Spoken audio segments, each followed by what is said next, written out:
Hey, everybody, this is Nathan. Welcome to the Glow Up.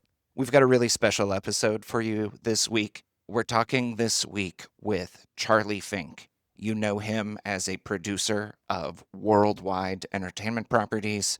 You know him as a podcast host. You know him as a best selling author of some of the seminal books on spatial computing. He is an adjunct faculty. He is a columnist. He is a super fan and a serial innovative creator whose story I think you're really going to enjoy.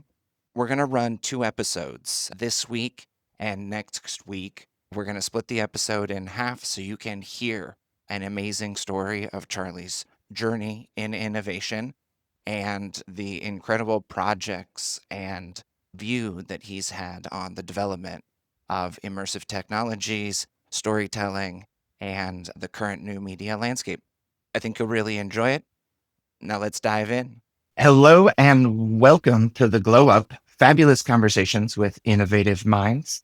Today I am here with the one, the only, Charlie Fink of Forbes and so many other amazing projects. Charlie, it is so great to see you here today. Thank you. Thanks for the invitation, Nathan. I love nothing more than talking about myself. We've got a whole episode dedicated, so let's jump on in. I know you as somebody who has advised almost every startup that I've had the pleasure of working with, and somebody who is a fixture at XR events.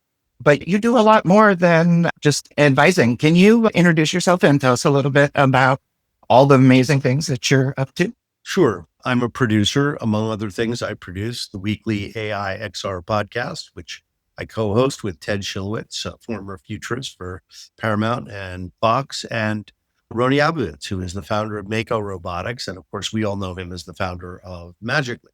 He is most recently the founder of an AI startup called Synthbee, which is focused on ethical AI, if there is such a thing. I teach at Chapman University and Arizona State University on emerging media, XR, and AI. With regard to my other endeavors, I may be working on a new book. Of course, I write my Forbes column every week, which is a news roundup with some commentary going on 8 years. I'm sure I'm leaving something out. Oh, I'm working on an animated movie, a series of animated shorts for social media that are made primarily with AI, with an old friend, Rob Minkoff, who is the co-director of The Lion King and directed Stuart Little and Haunted Mansion and Forbidden Kingdom and half a dozen other movies. It's really fun to be working with an old friend. I did not think, I produce many things, books, podcasts, videos, but I never thought I would be back producing an animated content again. But I guess that's where I started my career, and I guess that's where it's going to end. That's amazing. I want to get back to that sort of full circle journey here in a second. Doing lots of innovative things across a number of categories and channels, working with old friends who are quite accomplished. Can you tell us a little bit more about your journey in innovation and how you got to where you are today? That's going to involve telling my life story, which takes a little while when you're my age. Let me start out by saying I started out like every young person who wants to be in the entertainment business with no one and nothing to help me. I didn't go to an Ivy League school. I went to art school. I didn't have any other advantages except it was the 80s. And if you were a young Jewish guy on the make, you had plenty of people to hire you who are exactly like you. And that's how I tended to hire people as well, much to my regret, because I can see clearly somebody like me is just not a suitable employee for a big company. So I'm trapped in a consulting world. As you said, I consult with many companies. Some pay me, some don't. I write about some of them, some I don't. The money that I do make from consulting is de minimis. I don't charge very much when I do charge, although I'm working with somebody now who's, no, we're going to turn this into a business. So that's exciting because I've never really professionalized my consulting business. There are people who make a pretty nice living from it who don't know as much as I do, but you have to package it up and you have to have somebody out there selling it. Getting back to my journey, so I broke into the entertainment industry. I started out as a PA, and then I was a location manager. This is in Chicago, where I went to graduate school. There were several Hollywood movies that got shot in Chicago. At that time, it was a popular location. It was inexpensive and it offered a fresh city and a fresh look that other films did not have. There was a period there where a dozen well-known films, including Ferris Bueller's Day Off, and several films that I worked on, including Nothing in Common, which was a Tom Hanks and Jackie Gleason vehicle. Most students don't know who Jackie Gleason is. So it's so funny. You ask them about performers from the 30s, 40s, and the 50s, or even the 60s that were so famous when I was growing up, they have no knowledge of them. Going back to my journey in Hollywood, I met on Nothing in Common Alex Rose, who was the producer of Norma Ray, and she was producing this film for Gary Marshall and went on to do 5 films with Gary. So she lost her story editor. Typically, if you're a producer, some studio pays for your development assistant. And you network your way through town, meeting other assistants and people at events. And you start building up a network. And eventually, you start hearing about jobs. Oh, do you know the Paramount's looking for this?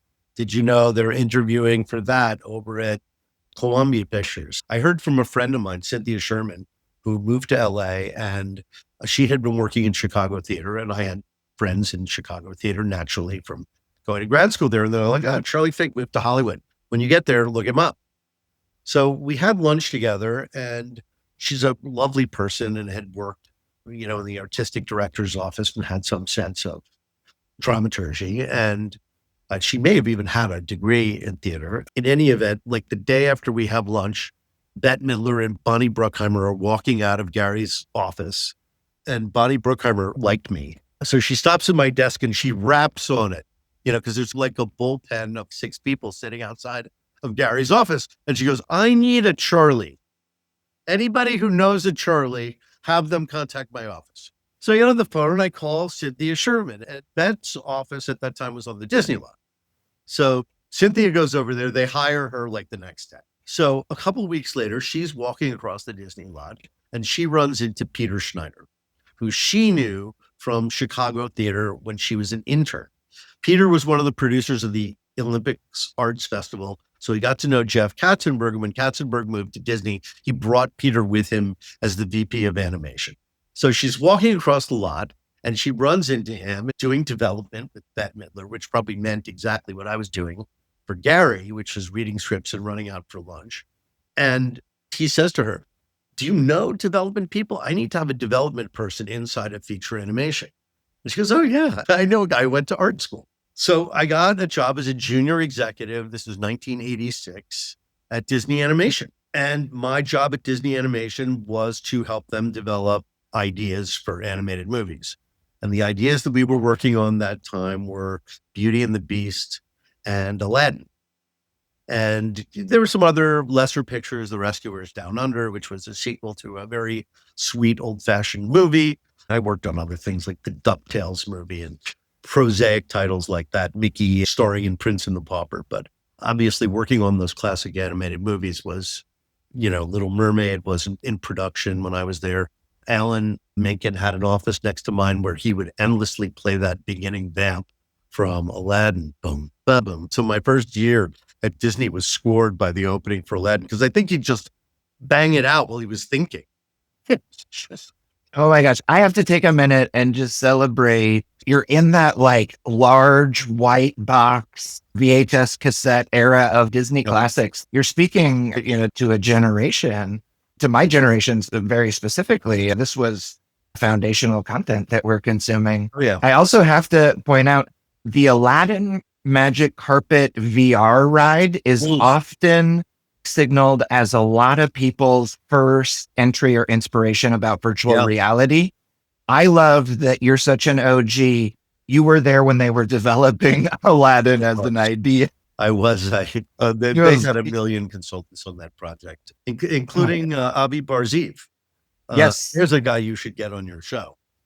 We've talked with Avi on the AR Minute, and it's been too many minutes since we've chatted with him. Like Roni, he knows a lot about a lot. I love this idea, Charlie, that as an art student with really not a lot of handholds to pull yourself up by, with community, with grit, and with being in the right place, being helpful, in the right moments gave you this opportunity. That's a great insight because you have to help people without expecting anything in return. So, first of all, while a junior executive, I came up with this idea for Bambi in Africa. We were looking for boy movies. And I said, let's do Bambi in Africa with African music. And, world music was really big then. I was into Ladysmith Black Mambaza, who ended up actually providing some of the score for the film because we wanted to make it feel authentic. They promoted me to vice president of animation. I was the youngest studio vice president. I was there 2 years before they promoted. So I was the youngest studio vice president for a while, and I've coasted on that my entire career. I wanted to go work in live action. I felt like that's where the action was. This is probably one of my first huge strategic mistakes in my career because I did not truly understand how huge animation was going to become. I should have seen it, but I didn't see it. I had this sort of 70s, 80s vision of Hollywood, and I wanted to be a big producer. I wanted to be a studio executive in live action. You have to understand, this is back in 1991. Animation was still viewed as backwater for executives. I was working on Fantasia 2000 in 1991. So I kind of felt like there's not a lot of action in animation for me. So when I got offered a job to move over to live action, I took it. Unfortunately, I was working for a sociopath and a well-known sociopath in Hollywood. I won't name his name just because who knows who listens and what trouble. But everybody who knew Disney knows who this guy was. They kept him around for a long time because he was a brilliant film producer. And like the old Woody Allen joke, they needed the eggs. But those were the days before HR departments where you could really be like Scott Rudin and throw telephones at people and just act out in a childish, vicious way. Eventually, Roy Disney, who was a mentor, but also a friend, and was with Peter overseeing the animation department. He was chairman. And we were having lunch. Oh God, Roy was funny and so brilliant. But it was fun to have lunch with him, except he ate with a burning cigarette in his hand. That's how addicted to nicotine he was. He couldn't stand the feeling of being full with food and all the blood rushing to his stomach without diminishing the amount of nicotine in his body. He was in his late 70s until he died of stomach cancer. But Roy said, you should team up with my son, Tim. He wants to buy a technology company or an entertainment technology company. You guys would make natural partners. So Tim and I started looking for a company to acquire, and we found this company in Chicago called Virtual World. It was called Virtual World Entertainment. The product was called BattleTech, and it was essentially modified flight simulators.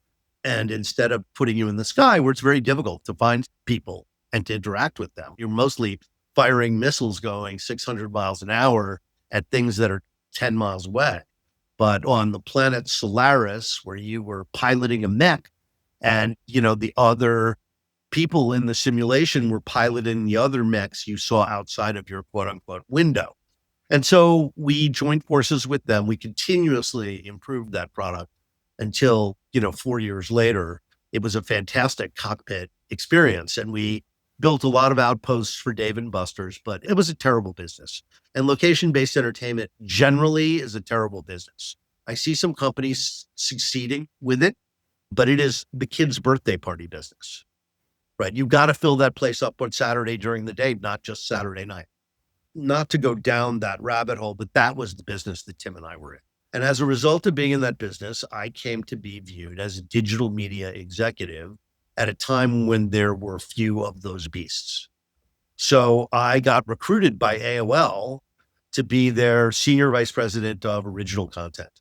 So that was AOL Studios, AOL Greenhouse. Eventually, I ended up running AOL's entertainment and lifestyle channels, including games. I did that for about a year. Then, AOL was a company, like many tech companies, that did a reorg every year. So eventually a reorg came for me and I was promoted to being vice president of special projects, which means I sat in an office by myself and I got to pitch things to my bosses until it was, I had a big contract with severance and everything else. So they had to choose the right time to cut me loose and pay me off, which came with the Netscape acquisition. But my last act at AOL was to pitch a product called AOL Business Cards. So you'd put yourself on AOL with your resume and your work history, and you'd be in a category like, let's say, dentists in Washington, D.C. So you'd find all the other dentists and the dentists could find you, or you're a contractor and you want to find carpenters in your area, or, people who do framing or concrete, whatever. And so they said, you can't sell advertising against business cards. It's a stupid idea, right? And the next year, Reid Hoffman started LinkedIn. But AOL had so many opportunities like that. We really could not see the forest through the trees. AOL was the first social network, and they didn't even realize it. This idea of being like a leading technology mega corporation. In the 90s, AOL was your internet service provider. It was a content provider. It was music and entertainment. Oh, it we was thought we could be in the banking business. We were like, Meta is today, just so arrogant and so full of assumptions. It's actually made me rather timid as an investor because, I know that the internal workings of these companies are quite different than our experience of them from the other side of the wall. That idea that a company so big and enigmatic might not necessarily understand the opportunity in front of it is a really juicy one, right? To know that even at the highest levels, there could be blinders to what makes a successful business or how to bring an innovation to the market. And it also shows like why upstart innovators can sometimes turn a whole industry upside down because they're paying attention. Turned the industry upside down, but they weren't the ones who benefited from it. Yep. Love it. They also could not sustain their advantage. We knew at the time that we had a temporary advantage, and the company was so anxious to show revenue at that point, to show positive revenue, that they couldn't focus on anything else. Wall Street had run up their value as trading like crazy. We think a tech company today is 30x, and a growth company, maybe like NVIDIA, was at some point like 100x. AOL was like that company. It was like 100x. So they had to show revenue. They had to show momentum, acquisitions. AOL passed on acquiring Google. Probably would not have won search had they done so. AOL was protecting the unprotectable part of the business, which is ad sales, which just follows consumer activity, has no loyalty to a platform. Remember, we had good reason to think we were the internet, but we also knew that the web was a huge threat. AOL ended up losing the game to upstarts like Google and Facebook, who recognized that AOL was doing those things, but so poorly that an outside company would have much more success. And again, these were web-based companies, which grown up on the early internet worrying about how to reach AOL's audience. So I left AOL and I immediately started a company based on an idea I had at AOL that had been shot down called e-agents. And the idea is that you would fill out a form. It was the Yahoo homepage, a customized Yahoo homepage delivered to you via email, because the Yahoo homepage didn't exist. And the first place everybody went online was email. Nobody had a smartphone. Nobody had social media. Social media at that time was Instant Messenger. And then ICQ came along and was the web-based version of Instant Messenger. And of course, AOL acquired them, not quite understanding how important messaging was going to be on smartphones. And they should have been, because email was a huge innovation in asynchronous communication, right? It combined instant with asynchronicity. So it wasn't as long as getting a letter in the mail, but you didn't have to respond to it immediately. And that was a revolutionary change in communications. And again, I don't think AOL saw that. So I started e-agents. I raised $3 million. We made a deal with Yahoo, which basically, using opt-out, gave us like 8 million users. So along comes American Greetings and says, you have 8 million users on your email thing? We want that product for our ad sales deal with AOL. So they bought the company. I became president and chief creative officer of American Greetings in Cleveland. I commuted from Northern Virginia, where we had moved while I was working for AOL, and started commuting to Cleveland. So I'd, be out Sunday night and be back Thursday night. And, we lived that way for 3 or 4 years.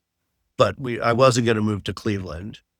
And so at a certain point, I switched to a non-executive chairman role on the board. Eventually, American Greetings brought that company When they bought our company, they were thinking they were going to spin that off as an IPO, as a separate company. But then 2000 happened, and eventually in 2004, they went private with the company after negotiating with outside investors like my VCs. After American Greetings, I felt, you know what? I did not want to be an executive. I don't want to move again. I don't want to do all the things you do when you take a job as a senior VP someplace.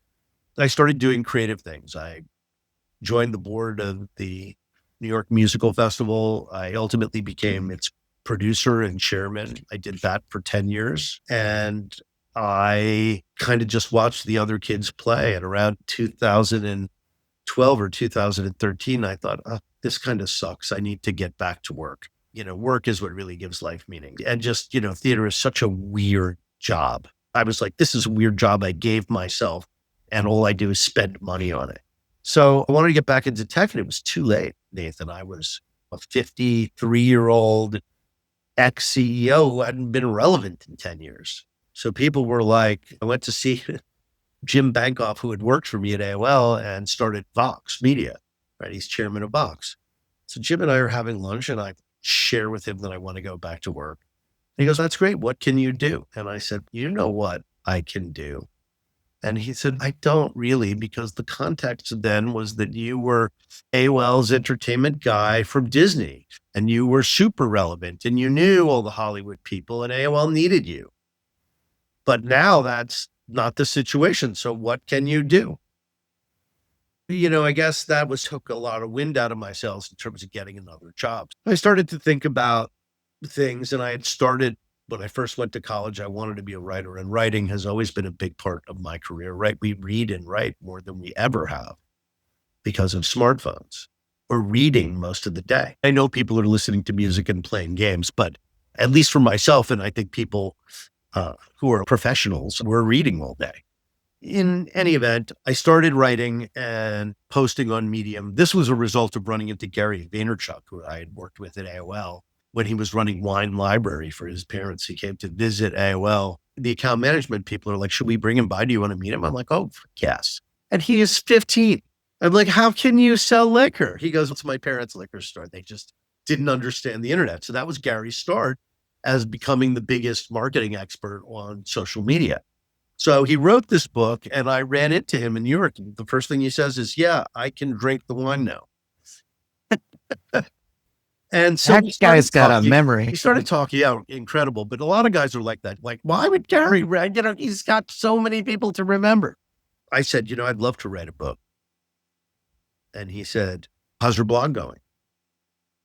And I said, my blog. He said, if you can't write a blog, how are you going to write a book? So I thought, oh yeah, this is so obvious. So I started writing on Medium.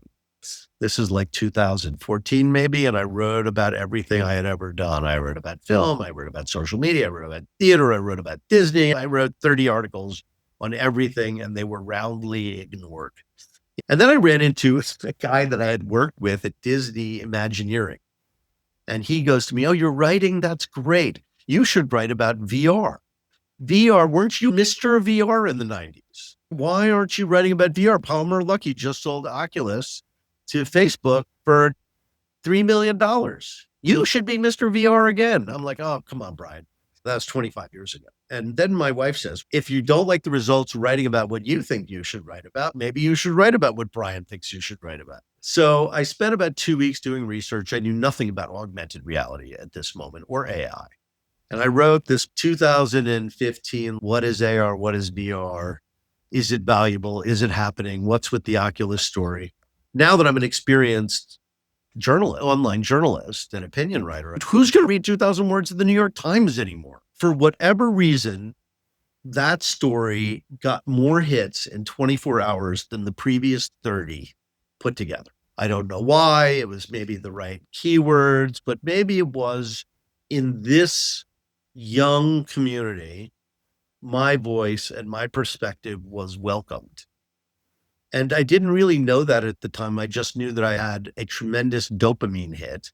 So I did it again and again. And 3 months later, in less than 3 months, the phone rings, and it's Louis Dworkin, who's the chief creative officer of Forbes. And he used to be a colleague at Disney. So he knew me better than I knew him. And he calls me up and says, "Hey, we see you writing about VR. We need somebody to cover VR." I'm like, "Oh, that's great. I'm not really, that much of a technology expert." He said, "Don't worry. When you're hired by Forbes, you're an expert." And, basically I got a master's degree in XR from the people in the community.